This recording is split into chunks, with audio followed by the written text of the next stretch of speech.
Hey, Lauren. Yes. Jukebox musicals. Yes. Jukebox musicals. I've heard of them. What about them? They can go to hell. Excuse me? They can go to hell. Why are you yelling?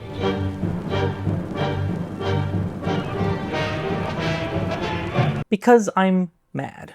At jukebox musicals? Yeah, Why? I am so glad you asked. I think we can all agree that a good musical can be magical. I'm literally made of stone quarried from the depths of emotionless hell, but even Les Mis gets me misty-eyed at the end. Something about the story, the music, and even beyond that, the acting, directing, and the technical aspects of it. And even beyond that, the writing, the blocking, the composition, the cohesion of a big art. It's one of the hardest live performances you can pull off, and yet they do it night after night. And they keep writing them even though it's a thankless job. So imagine how upsetting it is to learn that you can cut a massive corner by taking music that already exists and loosely draping a story over it. Are jukebox musicals really musicals, or are they just plays where they sing songs that may or may not fit into the story? I think they're the latter, and if we're not careful, things like Moulin Rouge get popular. No, hey, wait. Moulin Rouge is good. Okay, that's a good jukebox musical. It won 2 Oscars and 10 Tonys. I don't care what Oscar and Tony thought. I'm here to break some hearts. Moulin Rouge is the epitome of lazy musical writing. I went to see Moulin Rouge live in Chicago, and I sat through it wondering, over and over again, is this a musical? Is what I'm watching right now a musical? Beyond any shadow of a doubt, this top 40 playlist duct taped together with a storyline was far and away the worst live show I've seen in a long, long time. Let me be clear. Everything else about the musical was good. The set design, primarily, was really nice to look at and quite intricate. But I urge you to look at the Wikipedia article for this musical. Look at the song list. What is this? I can't even fit it on a single page. It's truly revolting how many songs they try to jam into this musical just to make the audience go, hey, I really like this song. That must mean I like the musical. Well, look, just because you didn't like Moulin Rouge doesn't mean all jukebox musicals are bad. I'll have you know, jukebox musicals are a proud part of theater tradition. This isn't some new corporate cash grab squeezing the money from Midwestern tourists too afraid to take a risk on their once-in-a-lifetime trip to New York. And these aren't new either. Jukebox musicals have been around for hundreds of years, even before the jukebox was invented. The Beggar's Opera was a crass parody of a lot of existing opera conventions of its day. You know, 1728. Jukebox musicals have been with us forever, and they're all over film history too. Singin' in the Rain and An American in Paris are both jukebox musicals because most of their music comes from existing musical theater repertoire. And that existing repertoire can be a bridge. A lot of people are quick to say that musical theater isn't for them. They don't get the singing and dancing, and the corny, earnest nature can be alienating to those outside the bubble. So, jukebox musicals can create a mood through music that the audience is familiar with. And that familiarity breeds comfort. It doesn't always breed contempt. You might not be able to sell your dad on Phantom of the Opera, but you might be able to sell your dad on a musical soundtracked by the late, great Jimmy Buffett. And you can both waste away in Margaritaville. You're gonna make me talk about the Spectrum, aren't you? The what? The Spectrum. It's a wonderful grading system I've developed while you were yapping to rebut your claim about these jukebox musicals, because, okay, yeah, I'll concede that the laziness of a musical does indeed exist on a spectrum. At one end of the spectrum, you have inoffensive biopic musicals, often about musicians that tell the story of the people they're about, either explicitly, like MJ or the Tina musical whose name escapes me right now, or implicitly. Hell's Kitchen is a rough approximation of Alicia Keys' life, for example.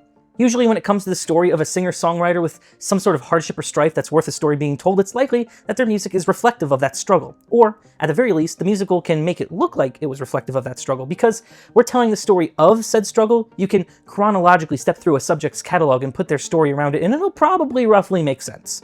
I will also concede that these musicals celebrate the subject of the musical. That's kind of the point. I will not concede, however, that they aren't lazy from a writing perspective. Now, I don't mean that sarcastically, as in, anyone can wring a musical out of a Wikipedia article these days, which, at the rate that they're being produced, might feel like what's happening sometimes. But I mean one of the most enveloping and magical parts of the musical. The music is skipped. But I do understand that when it's about a singer, what are your options? When you're retelling the story of their life and they've already done that through their songs, then, okay, yeah, I get it. I've obviously cherry-picked the absolute worst example here in Moulin Rouge. I was recently made aware of another likely abomination called Anne Juliet, a show that I haven't even seen, but based on the track list, I do not intend on doing so. Do you see what I mean? Wildly splashing back and forth between Backstreet Boys and Katy Perry can't possibly be good. I do admit to only reading the Wikipedia article on this one, but I can picture it. They start singing Fucking Perfect and everyone in the audience giggles because they can't take the musical seriously. Shakespeare deserves better. Feel free to obliterate me in the comments about how I can't comment on a show I haven't seen. Just know that if someone walked up to me and gave me free tickets to go see it, I would give it a chance. That's the spirit. You just have to give it a chance. I mean, think of it this way. Existing songs are like tropes. In the right hands, with the right creative constraints, they provide a framework that transforms the story into something truly memorable. How do you tell an emotionally satisfying story only with the music of Swedish supergroup ABBA? Mamma Mia is a jukebox musical centered on a mother-daughter relationship as the daughter prepares to get married. Throughout the story, we think the most important relationship is the one that Sophie wants to have with one of the three men she thinks might be her father. But the real crux is a relationship between Sophie and her mother Donna. This emotional arc climaxes with a rendition of Slipping Through My Fingers. And by the time this song happens in the story, I am mourning this transition in the relationship alongside Donna and Sophie. And I'm struck with emotions I'd never experienced before. And yeah, a talented composer could write an original song that explores the overwhelming fusion of guilt and love that comes with being a mother who realizes that time is moving too fast. But sometimes I don't want it to sound like a musical. There's something really special about Meryl Streep being only kind of okay at singing. It makes the whole scene feel like a mother singing a song that has a special connection for the two of them. And really, doesn't ABBA speak to us all? ABBA speaks to the retirees on cruise ships. I've seen them in their natural habitat, but hey, that reminds me of another device I just invented to clap back and save face with. What an obtuse transition. That's right, you've heard of the Bechdel test. Get ready for the cruise ship test. There's this concept that we've been orbiting around a while now, and I think it's important to bring that point home. Jukebox musicals only work if they do not ruin your immersion into the story. Immersion is a very hand-wavy word, but in this context, I think it means you know you're watching a musical, but the musical doesn't know it's being watched. It forms a one-way connection with the audience, a musical that says, believe what's happening, suspend disbelief, let me tell you a story. Now, when I think of why jukebox musicals can go to hell, I've come up with a very simple litmus test.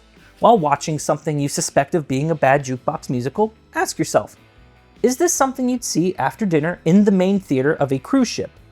I realize that this is not a good universal test, but if you've been on a cruise ship and you've watched some of the shows they put on, I think you kind of know what I'm talking about. You have such a wide and vast variety of demographics represented in one cruise ship theater.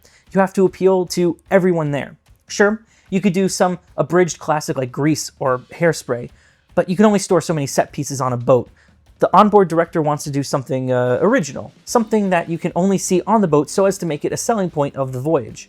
But who has time to write an entirely from-scratch musical? Why not source from already appealing songs that turbulently make up a narrative? The show is only 40 minutes long anyway, and the audience is going to go to the next thing immediately after, so why make something original that people might not like? That's not a risk any vacation host is willing to take. Maybe it isn't a risk that vacation hosts are willing to take, but it is a risk that John Landis and $27 million of cocaine are willing to take. The Blues Brothers is a love letter to rhythm and blues, and it was a risky film to make. People really only knew the Blues Brothers from SNL, and it was a massive film and a huge financial risk for Universal Pictures. For a film that your cruise ship test would say was safe, it was actually a pretty massive gamble that paid off with the help of its soundtrack. This movie would not have had nearly the staying power if it were a straightforward movie with a traditional non-diegetic soundtrack or with an original score.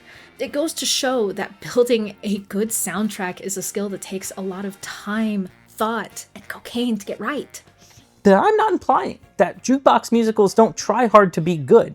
Maybe they try too hard? Again, there are aspects of these shows from a technical standpoint that are amazing. But if I wasn't aware of the source material, I'd just as soon assume I'd be sitting on a boat watching something written to pass 40 minutes while you digest dinner. Something easily forgettable but mildly enjoyable. Something so fragmented that it puts my hard drive to shame. Something so immersion breaking that the only way it would work is if you weren't expecting to get immersed in the first place. I mean, entering a musical without the hope and expectations of immersion is a disservice to the genre as a whole. I don't know. Maybe talking about breaking immersion is pretentious, but in the end, it feels like that's what musicals are supposed to be. More of that, but without the pandering that these performances push. Cool things are still happening with jukebox musicals. I mean, look at Interstellar 5555 and Lazarus. Oversaturation should be an invitation to innovate, not annihilate. And I cannot emphasize this enough. Bat Out of Hell the musical is absolutely bug nuts. It's a post-apocalyptic Peter Pan set to the music of Jim Steinman and Meatloaf, and that kind of magic does not happen without jukebox musicals. I mean, I love Meatloaf. So, alright, maybe you're right. Jukebox musicals don't need to go to hell. Moulin Rouge can go to hell, but you can't hate me for a personal preference. Or, I guess you can. It's America after all, baby, right? Woo-hoo! Well, I'm sure the rest of your opinions are perfectly normal and aren't rooted in any weird biases you have where music is concerned. Yeah, you're probably right. Anyway, be sure to join us next time for our riveting conversation about how I strongly feel that Sarah Bareilles is a quarter note abuser and everyone knows it. Wait, no!